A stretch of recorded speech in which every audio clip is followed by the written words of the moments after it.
Hello viewer, আসসালামু আলাইকুম। আপনারা সবাই কেমন আছেন? আশা করছি আপনারা সবাই অনেক ভালো আছেন। মাইক্রোসফট অফিস এক্সেল টিউটোরিয়াল সিরিজে আপনাদের স্বাগতম।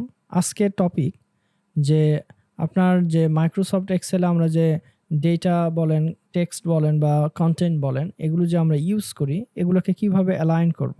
এটাকে আপনি ভার্টিক্যালি কিভাবে টপ অ্যালাইন, মিডল অ্যালাইন এবং বটম অ্যালাইন, কিংবা আপনি এটাকে হরিজন্টালি কিভাবে লেফট অ্যালাইন, সেন্টার অ্যালাইন এবং রাইট অ্যালাইন করবেন, এই বিষয়গুলো আমি আপনাদের সরাসরি দেখাবো স্ক্রিনে। তবে চলুন আর দেরি না করে আমি আমার ডেস্কটপ থেকে যে আমার মাইক্রোসফট যে এক্সেল ফাইল রয়েছে সেই একটা এক্সেল ফাইল ওপেন করব। এর জন্য আমি আমার আগে থেকে একটা ওপেন করা এক্সেল ফাইল ছিল, আমি সেটা ওপেন করলাম। এখন আপনারা এখানে দেখতে পাচ্ছেন কিছু ইনফরমেশন রয়েছে। এই ইনফরমেশন এখানে কয়েকটা সেলে রয়েছে। আমি যদি আমার এই কন্টেন্টগুলিকে লেফট অ্যালাইন করতে চাই তাহলে আমি কিভাবে করব? এর জন্য সর্বপ্রথম আমার এই সেলগুলিকে সিলেক্ট করতে হবে। দেন এখানে আপনি যদি অন্য মেনু বারে থাকেন তাহলে সেই মেনু বার থেকে অবশ্যই আপনাকে প্রথমে হোম মেনু বারে আসতে হবে। দেন এখানে অ্যালাইনমেন্ট যে সেকশন রয়েছে এই সেকশনে এসে আপনারা এখানে একটা আইকন দেখতে পাচ্ছেন, অ্যালাইন লেফট। এটাতে জাস্ট একটা ক্লিক করতে হবে। দেখেন আমি যদি এখানে ক্লিক করি, সাথে সাথে আমার যে কন্টেন্ট ছিল প্রত্যেকটি কন্টেন্ট হরিজন্টালি সেগুলি লেফট সাইডে অবস্থান নিয়েছে।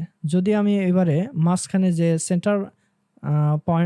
সেন্টার কন্টেন্ট এই অপশনে ক্লিক করি তাহলে দেখেন আমার যে কন্টেন্ট ছিল সেগুলো এখন সেন্টার পয়েন্টে অবস্থান নিয়েছে। যদি আমি এটাকে এই অ্যালাইন রাইট এই আইকনে ক্লিক করি তাহলে দেখবেন আমার যত কন্টেন্ট ছিল সেগুলি সব রাইট অ্যালাইনমেন্টে সেট হয়েছে। এই ছিল যে আপনার কন্টেন্টকে আপনি কিভাবে horizontally left, centre and right অ্যালাইনমেন্টে সেট করবেন।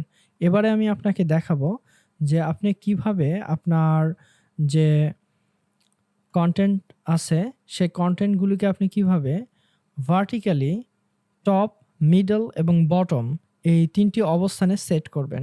এর জন্য আপনাকে same process. First of all আপনার যে সেলগুলি রয়েছে সেলগুলিকে সিলেক্ট করতে হবে। দেন এখান থেকে আপনি হোম মেনু বারের এসে হোম থেকে আপনার অ্যালাইনমেন্টে এসে এখানে আপনারা দেখতে পাচ্ছেন অ্যালাইনমেন্টের এখানে একটা টপ অ্যালাইন আইকন রয়েছে, এখানে মিডল অ্যালাইন আইকন রয়েছে এবং এখানে একটা বটম অ্যালাইন আইকন রয়েছে।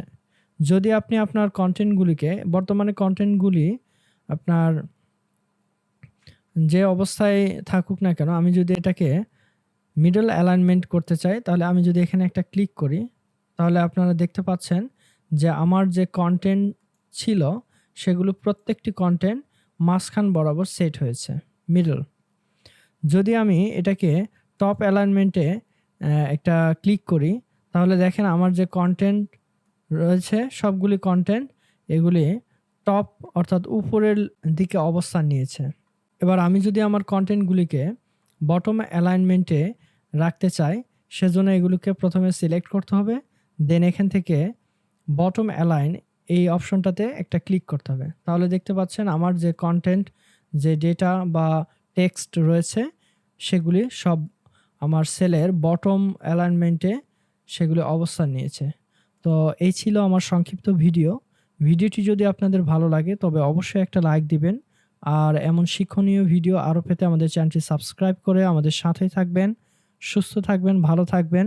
ধন্যবাদ।